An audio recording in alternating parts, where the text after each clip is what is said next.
Hello, everyone. Welcome to the Children of the Most High channel. I am your host, Soul 7, or some of you also know me as Shannon.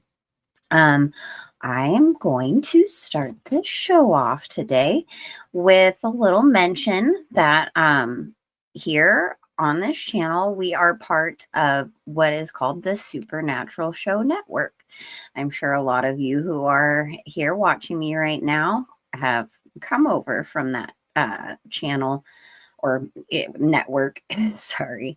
And so I just wanted to give a shout out to the other shows and other people involved in our network. We have, of course, the Supernatural Show with Daniel Alexander Cannon, me, Soul 7, and Roxy.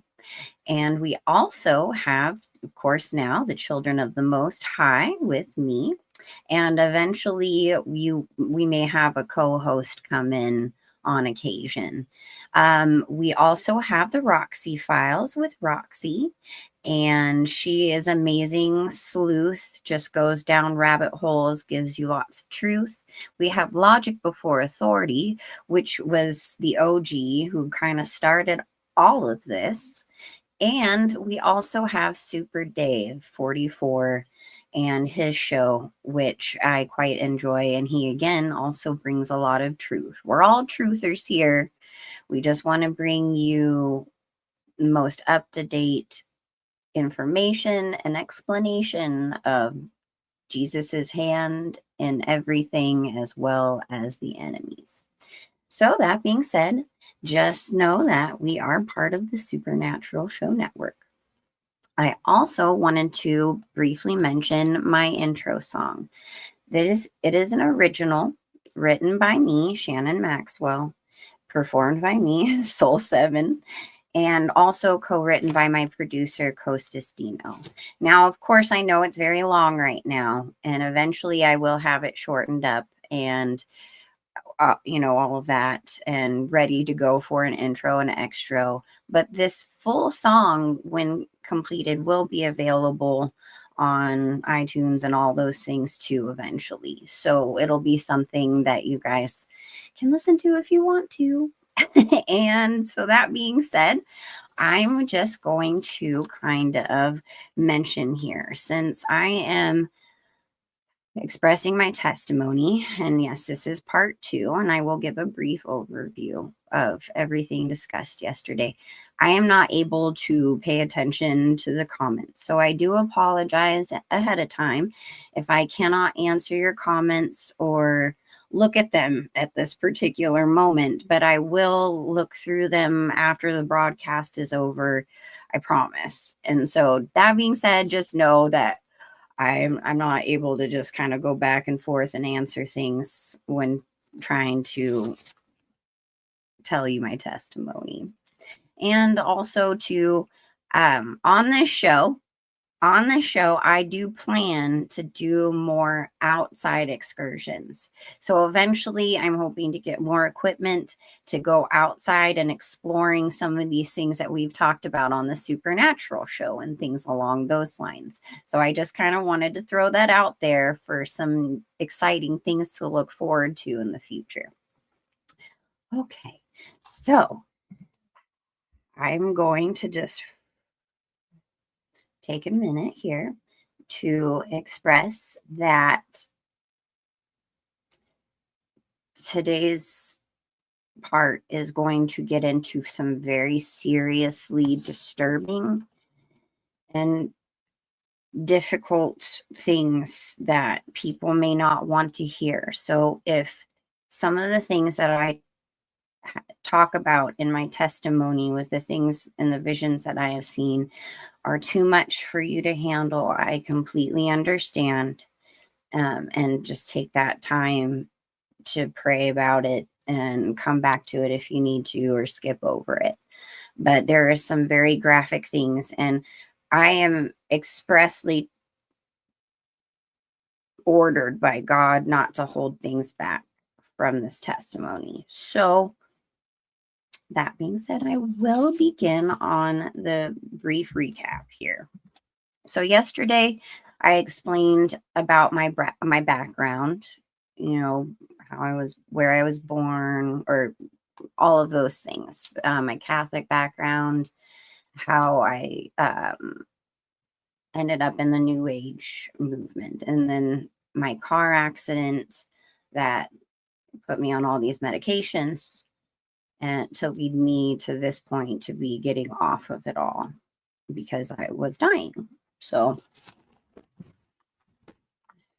I also have to say, yesterday, thank you all for your patience with the technical difficulties. I think I got it under control, but I did kind of skip over a few things in my frustration and melting point because it was so hot in here. So I'm just gonna kind of go over those things that I missed.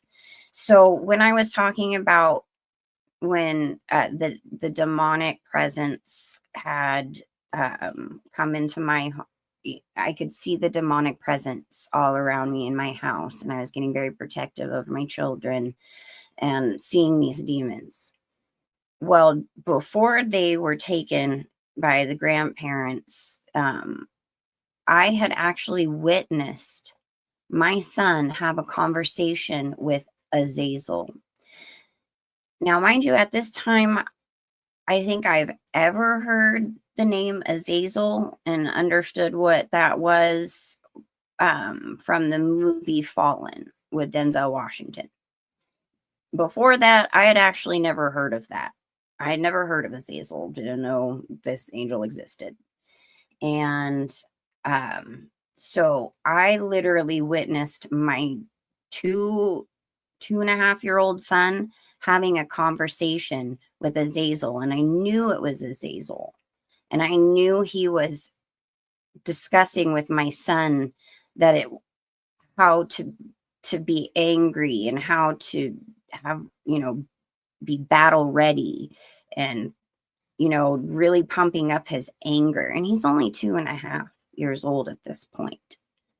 So that in itself, and again, I mean, I was in the New Age stuff, the Catholic stuff, all these things, but mainstream religion does not speak of the fallen angel names very much. It's not something that is really taught. So I knew that this was the fallen angel Azazel, and he was having conversation with my son. And of course, in reality, he's not really, that wasn't really happening, but I believe in the spiritual world, that's what I was being shown. What else here? I have some notes here this time so I don't get too flustered here. I kind of wanted to explain why I couldn't sleep. So I've mentioned several times in my testimony yesterday that this whole entire time I was not able to sleep. I was having nonstop anxiety attacks. I couldn't breathe. And so I was just in a constant state of anxiety. And so I'd try to get in bed, I'd try to sleep, and I would just literally shoot up and just have to walk and, around and be busy. I couldn't actually sleep or rest. It was almost impossible. And I would get into these breathing anxiety attacks where I just, for like 15, 20 minutes at a time. And it was really difficult to get through. Not to mention, of course, the pain. With these medications, it dulls your pain and, certain chemicals in your brain. So as the pain is starting to come in, as that medication is leaving your body, it is excruciating. It is just almost unbearable. So those two things combined really made it difficult for me to even rest, let alone sleep. So I got that. Okay, so that kind of leads me now to where we left off. And where we had really kind of left off, I had just kind of explained. Oh, no, actually, sorry. One more thing I forgot. When I had mentioned that I believed my son had been, pieced apart and put into other children that I truly thought were my son, I actually literally witnessed him dying, which was extremely traumatic. So this is that kind of is important to go along with the whole understanding of why I thought my son's soul was pieced apart into these other children, especially one specific one. But anyways, where I'd really kind of left off was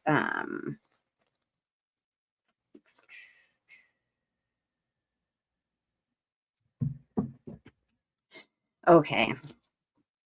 That I pretty much had run out and tried to talk to my neighbor, right? I had gone out to my neighbor because I had seen all these children in my vision just disappear and their clothes were on the ground. And I had run out to my neighbor in just a robe and I had a conversation with her that didn't exist and realized that that was happening, and I went home. So from this point, ooh, sorry, it's getting hot in here. So at this point, I am starting to see a lot more things more rampantly and running outside just out of nowhere, just running outside thinking that this is happening. And one of those moments was when I truly believed I saw my husband driving his truck, because he owned a truck at this time, driving into himself, standing on the street, that he had run himself over.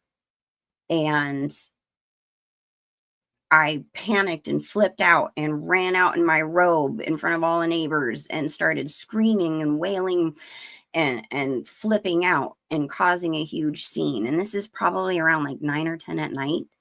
So, everyone heard it and people were home, that had happened.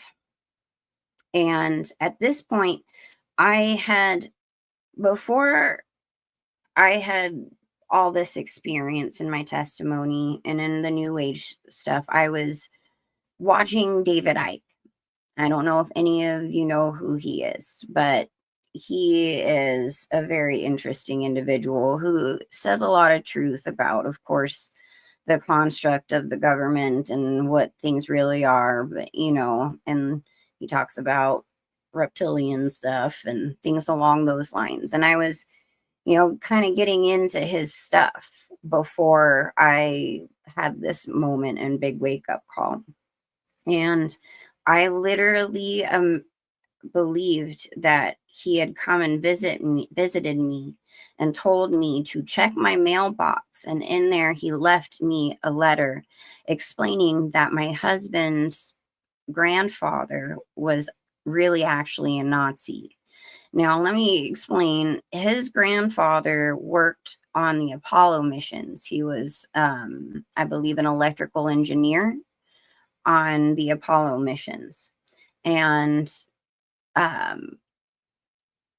knowing the things that I know now, which I didn't know then, was there was a lot of affiliation, of course, with the Nazis and NASA and all that kind of stuff. And in this particular vision, David Icke is telling me that he left me a letter telling me of my husband's grandfather's secret, that he is truly a Nazi and he was working for the Nazis. So that happened. Now, again, I'm going to just kind of rattle off these visions. Some of these notes I have time stamped, but I did mention before, a lot of this stuff is blurred together and I don't always have a timeline. So I'm just going to kind of rattle off some of these things and explain them as I go along.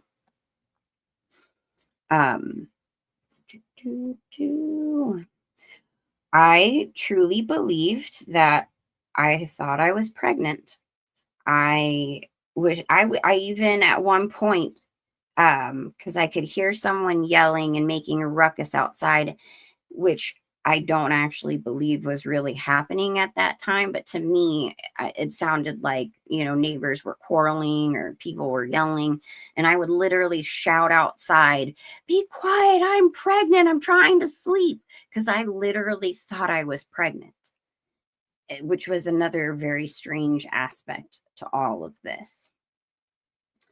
Now, when I had mentioned the cops that I believed I was talking to in the garage that told me to move and told me they were investigating me, they were very friendly and trying to be real sly about it. And just, if you just move, you won't be arrested. We won't go into this investigation. And again, that's just kind of an important thing, is that how they were talking to me and trying to coerce me into leaving my home under threat and under fear, but trying to be like my best friend.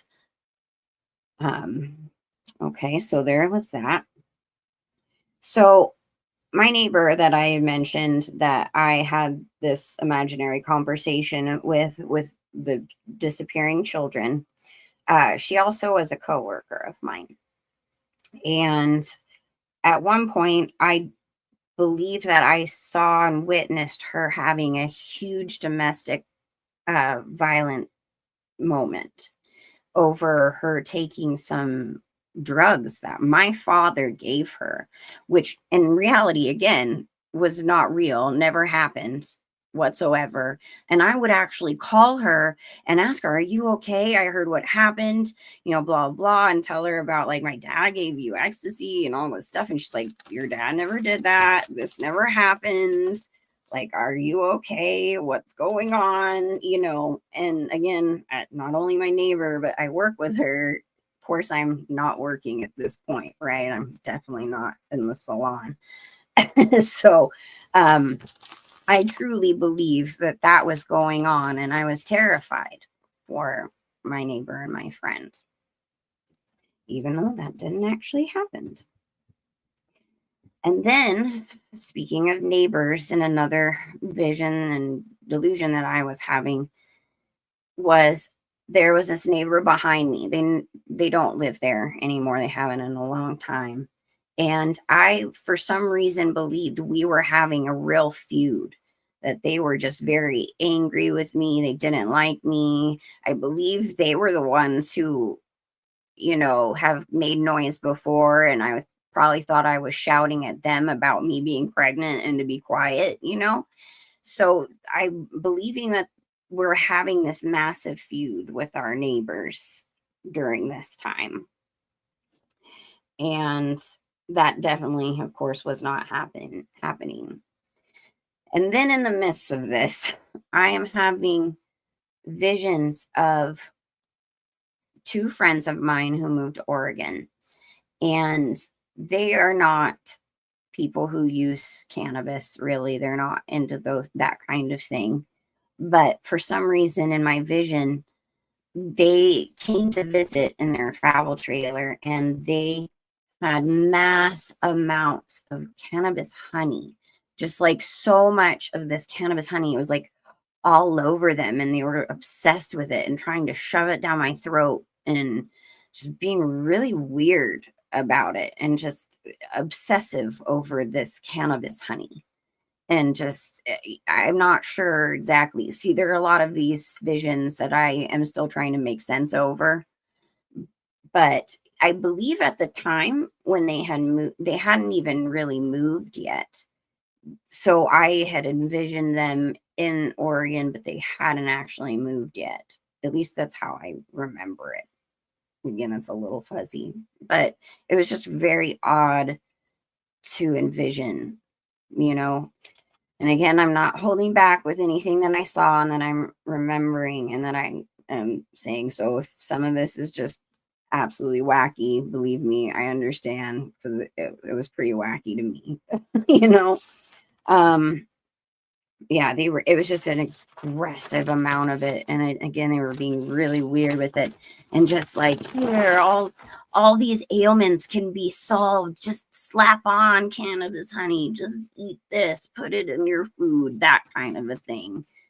Cleaning with it. It was super bizarre. And again, in real life, would never, ever be like that or do anything along those lines.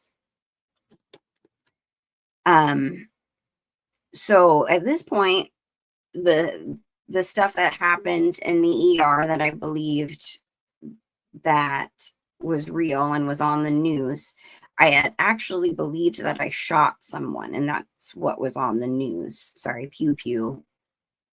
Hopefully that doesn't affect me here on this platform. But anyways, I'm still believing this vision is real. I am still calling up people freaking out. I am constantly worried and going, oh my God, out of nowhere, thinking, did I really shoot this person? Did that really happen? Like, in full on panic mode and trying to think, is this why the police are investigating me? That kind of thing, which is probably the only semblance of, putting anything together I had at this moment in time.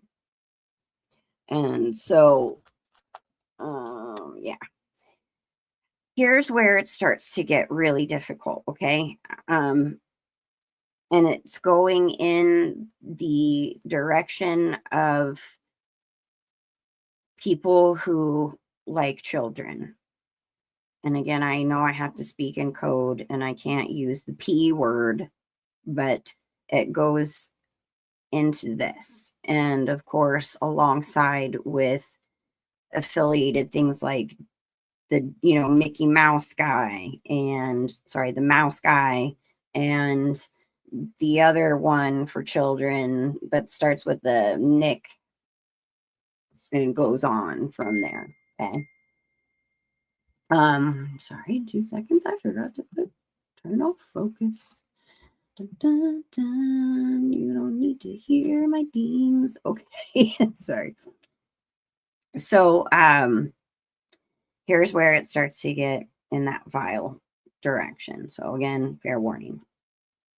This is when I start seeing absolutely horrific visions of pedophiles during the Nick shows and Disney stuff. And mind you, I wasn't even watching, sorry, I said it again, the mouse thing. I wasn't watching that, but we were watching some shows like Hey Dude and things that we had watched from our childhood to try and relax and be nostalgic and calm down, right? So as we're watching Hey Dude and all of this, I am literally seeing from the television things coming out and coming to life all around me. This is when all this starts.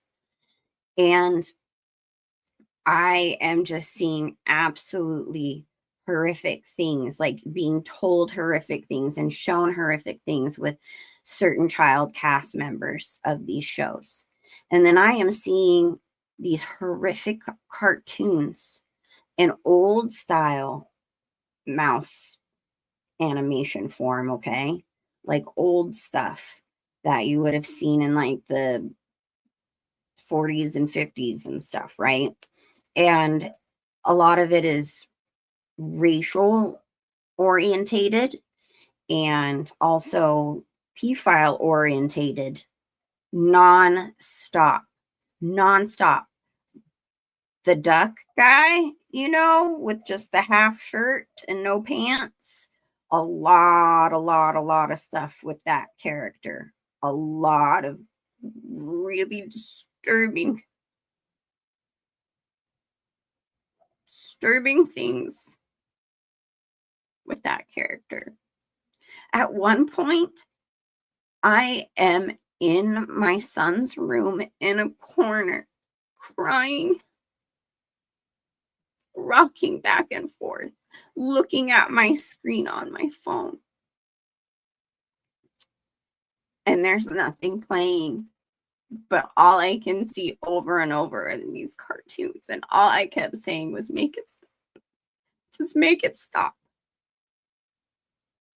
I'm sorry, this is really hard because I'm like reliving this stuff. There were songs that were playing in these things that had to do with your uncle and inappropriate things. There were, again, the racial things and songs that went along with it that were all in old school Disney style, if you all know what I'm talking about. Gosh, sorry, I keep saying Disney, I can't help it. And so this goes on all throughout the rest of these next 2 weeks. And so there was that. These cartoons, let me just kind of break down a list of some of the things. I know I mentioned a few, but I saw the pedophile stuff, the race stuff, satanic rituals, and again, the weird songs and things along those lines. So I just wanted to make sure I got that out and clear. At this point too, I am starting to hear these 2 songs repeated over and over in my head. Again, there's nothing playing in the background. I don't actually have music playing at all. And I do not listen to Beyonce. I never have. And I don't listen to Miley Cyrus. I never have. And these songs were all very satanically driven. All the words, everything. And they were the same songs with the same lyrics over and over and over and over again. I could not get it to stop playing in my head. Literally, after all of this, it took me probably about 2 years to actually start playing music again in my vehicle of any kind, because I just could not listen to music. I just was afraid it was just going to continuously loop around in my being, because that about drove me insane. And the things that were sung about in these songs were just absolutely vile and horrific. And so I'm sure you can gather what that would entail. And so, okay, here's another thing. I never watched the show Drake and Josh. I mean, I'm an adult and my kids are way too young for any of that. I don't really know anything about this show except for maybe I've seen their faces here and there. And so I started getting this really horrific vision of being in this house's compound with the actor who plays, I believe it's Josh. Don't quote me on that. And his mother.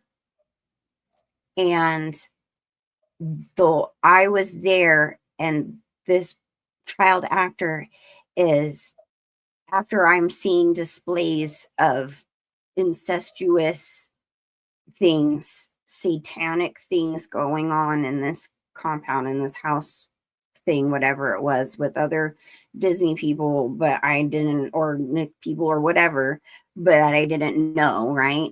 But this was heavily pointed out to me, and his mother was the one pulling the strings with all of it and keeping him trapped. And he kept begging me over and over again when he could get away from his mother to save him, to help him get out of there. And that was really heartbreaking. And interesting note, now again, I didn't know anything about these people whatsoever when I had these visions. But years and years later, when they became adults, God put in my spirit to look up him and his mom. I come to find out, not only does his mom look like the exact person I saw in the visions, but she is his manager and has been the whole time. So take with that what you will. But again, I didn't know any of these people or any of that stuff before any of this.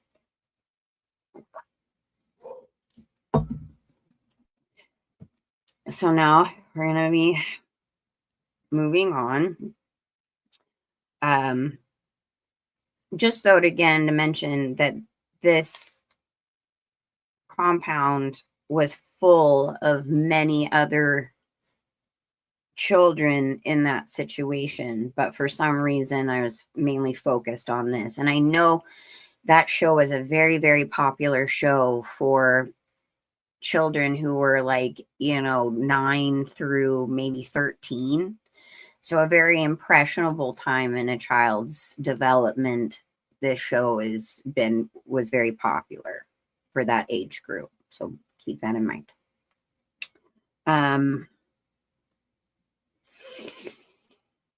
Okay, now I am again coming back to visions of this feud with my neighbors, because I'm really thinking this is going down. And I am in the middle of this feud, this fake imaginary feud that's not happening, and I see a great big earthquake. It is so massive, it has split open a huge chasm, a huge hole in my backyard with no end, just pure darkness. And it is split in two. My house is still standing, but a lot of the other houses have been rocked off their foundation. And very shortly after this earthquake, because again, I'm in the middle of this feud, police officers come and arrest my neighbors. And again, this is not real. That never actually happened. But this is what is going on in my mind. But the fact that I could look outside my window and see this chasm, this hole in my backyard, was just very intense. At this point, I'm starting to get more pressure from the police in my mind. So they are coming to visit my home again. They're coming to be all sly and friendly and try and talk me into moving and just make sure you get rid of any whatever, and trying to make me very paranoid, but trying to get in to be like my best friend and to help, quote unquote, help me out, and escalating my paranoia just ridiculously. So probably every couple hours at some point, I'm like telling my husband, we got to get ready to move. We got to pack our stuff. We got to do this. And he's just like, yeah, okay, sure. Poor guy.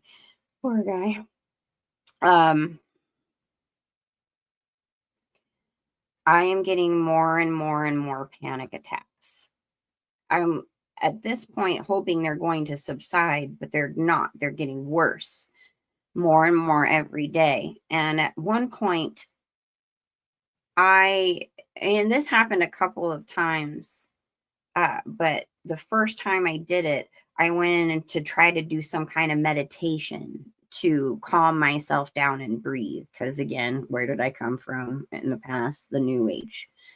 So I'm sitting there trying to meditate, trying to calm my breathing. And next thing I know, I'm in a like a military hangar, like a military base, but it's like a hangar for an airplane and on a military base. I'm inside of it, and I know I'm in there because the door is slightly kind of cracked open just a smidgen as somebody's walking in. And I'm sitting in the middle of this machine or some kind of device that is going round and round in concentric circles at a very, very, very, very fast pace. But you can still see the slats of the hangar that I'm in, through these slats as it's spinning. And then it gets super, super bright. And then the next thing I know, I'm levitating inside of this thing. And I am speaking to somebody telepathically, and I'm not sure what is going on. It's some kind of alien or demonic being or something. But this was some kind of military program, and I'm in this machine.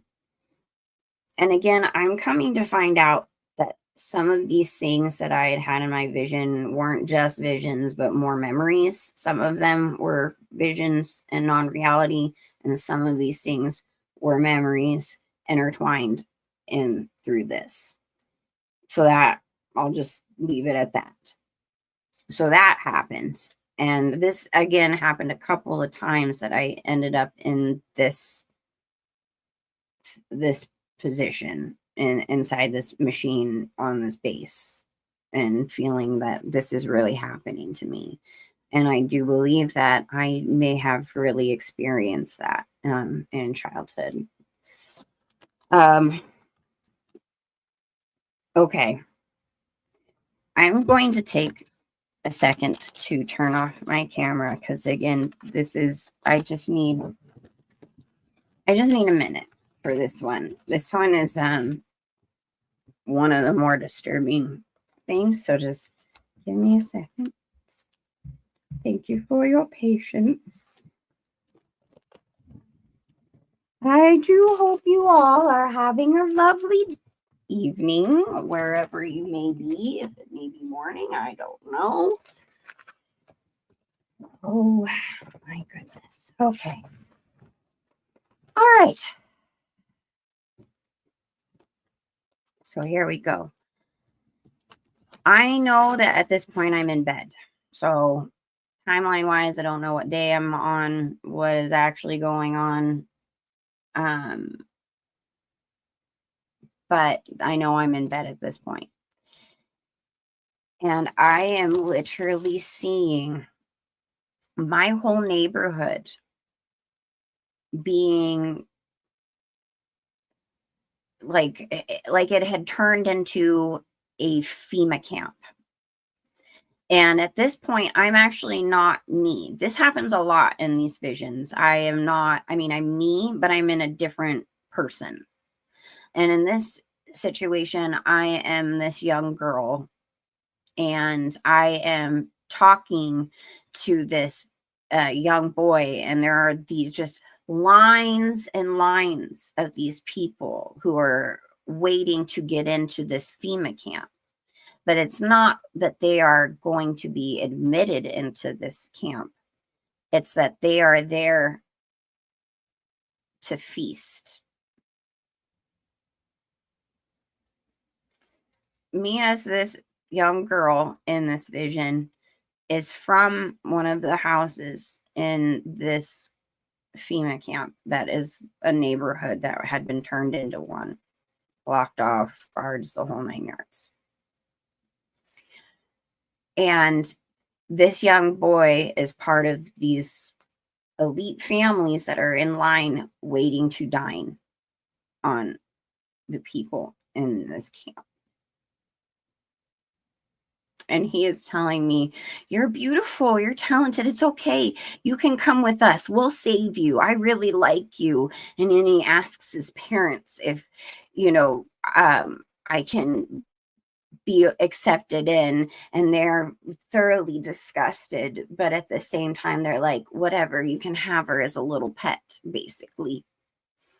So as I'm asking what everyone's in line for, all of these people around are getting excited, like really disgustingly excited that they are about to consume these people that are in this camp. But in order for them to do so,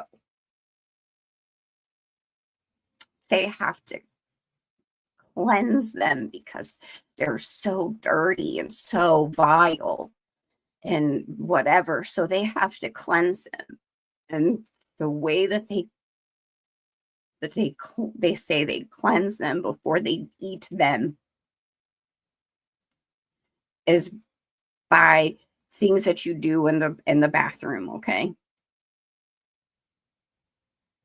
Just disgusting, vile things. And as they're talking about this, they're getting feverishly excited. Like I've never seen. It's just demonic. Like you could see the evil as they're just relishing in this idea of what they're about to do. After it is explained to me what is going on, they start herding into the camp. And I then witness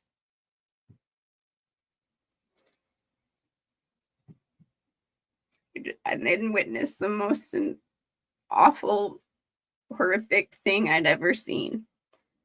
As these people are alive and what's going on. After this takes place, I am then taken to this arena. I don't know if any of you guys have seen Mad Max, but it's like an arena, like in Mad Max. And there is this woman who was like in my status, right? Who is chained up and has these implanted metal teeth in her mouth, and she's looking all ravenous. And the boy is telling me, look, you will eventually learn to like this, and you will want to consume these things and want to be a part of us, and we'll make you famous, and we'll make everything okay, and I'll make sure you won't be devoured. And then I witness this girl chained up be thrown a child, and you can see from there where that goes.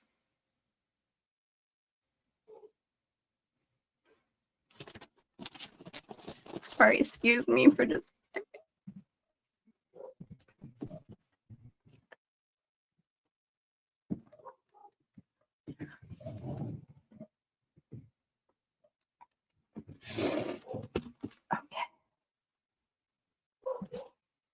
Okay. So moving onward, I do promise that I will leave this segment on a high note. I believe I'll probably have one more part after this, but I will leave this one on a high note so you don't feel as awful as you do probably right now, like I do. Okay. So I have to kind of go back to where I was. Next page. Oh, and along with this scene that I mentioned that happened in the FEMA camps, they're not just devouring them, they're also together while this is going on having orgies. So there's that element wrapped up in there. Okay, I just had to put that in there because I promised I wouldn't hold back. Okay. Visions of a strange place where everything around me was some kind of fantasy. Oh, okay. So I remember my husband and I are watching this movie. I think it's Atlas Shrugged or something Atlas, something. It had Tom Hanks in it. And it was kind of like past meets future stuff. It was a kind of a weird movie. But this is another one of those moments where I am seeing things coming out of the TV and reality unfolding around me. And during this film, I am seeing this whole world come up, and I am again like almost like a different person. It's me, but I am in this really strange place that I can't explain. Like there's these big lots of fancy brand new cars and neon signs saying free car, come and get your car, woo, celebration. You go into this other thing and it's like, woo, you got a brand new house, woo, let's go on a cruise, woo, blah blah blah, right? So but every time you go into these places and you're like, yeah, celebration, I'm going to get a new car. I want a new car. something awful comes along with it. It's not what it seems like. Like the car is awful, or it doesn't work, or the house that you got, there's something wrong with it, or all these things end up not being as they seem, even though you're like, woo, celebrate, everything's awesome. And further on into this vision, I see myself at home, but I'm actually working. And this is a very interesting part of the vision. And any of you guys who have seen Black Mirror will totally understand why. And again, I just watched it for the first time ever a couple months ago. So I didn't even know this Black Mirror episode even existed. But so I'm at my house and I'm working. But as what I'm doing for my job is I have to be on this bike, like a bike or a treadmill or some kind of exercise bike. And I have a screen in front of me where I am controlling the weather digitally in this place, in this city or whatever. And that's my job. But I have to actually be on this bike and doing this digital thing. And that's how I'm earning my digital income, and is by riding this bike and controlling digitally the weather. And there's this program where you can have a baby if you want. You can have a baby if you want and just keep it while it's a baby and then be done. Or you can have a baby up until it's a toddler and then poof, be done, and just have the experience of being a mom or a dad. But really, you don't have to have it as long as you don't want it, because it could be a nuisance kind of thing for however long you want. Lease a child, kind of thing.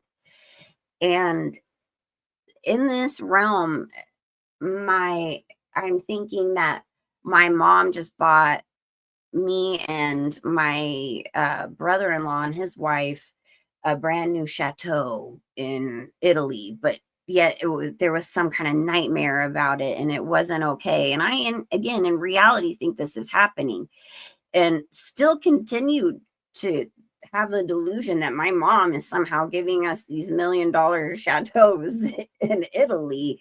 And I mentioned this to Andy a couple of times, like, don't you want to see our house? Poor guy. Okay, I just have to laugh a little bit here. This is a bit of a serious thing. So poor guy, again, poor guy. So this realm is just very weird. And at some point you get to this terminal where all these people are coming in and out, and I see my grandmother waiting. It's like almost like a train station, and I see her waiting here in this place, and then she goes off and then comes back later on. And then so kind of coming back to now in reality, watching the Black Mirror episodes, to me, it was like God was showing me like the metaverse, or your consciousness being uploaded to the cloud. And there was that one Black Mirror episode where the people are actually on an exercise bike doing digital things and all of that. There's that. And then there's, of course, people who are dying or old, uploading their consciousness in there so they can live vicariously young in this metaverse type thing. So that was just weird, and that was a big part of my visions and being in this place. And again, it's just not what it seems to be. Everything ends up evil in the end. It seems like it's some kind of big celebration, lots of fun, but it all ends up to be evil in the end. Okay. Then I ended up having visions of my brother-in-law getting into a car accident and dying in Las Vegas. And I actually called my in-laws and my sister-in-law and everyone thinking this is real and freaking out. And they had to calm me down. all of that kind of stuff. He's a police officer, and in the vision, he had been drinking and driving, and that's again something he never would do in like a million years. So I was just kind of weird. But I also had visions of my sister-in-law being pregnant. She had never actually had a child yet at this point, and I had visions of her baby shower and this like chocolate chef thing. Anyways, it was just very bizarre. She ended up pregnant like a year later, and so that was interesting. um okay, this is where I am going to leave it off for today, because this is on a high note, and this is kind of the start to where I'm getting hints from Jesus coming to me in these visions, giving me a chance and a second chance at salvation. Right before I start going into all this with the medications, I for the first time came across a channel on YouTube with people who had a ministry, and I watched a couple of episodes, not really paying much attention to it. But at this point in my visions, I start hearing these beautiful gospel singers singing praise, singing prayers, and lifting me up in prayer to Jesus. And I am hearing this young minister in my mind who I had heard on these videos praying for me and shouting out to their congregation to pray for me.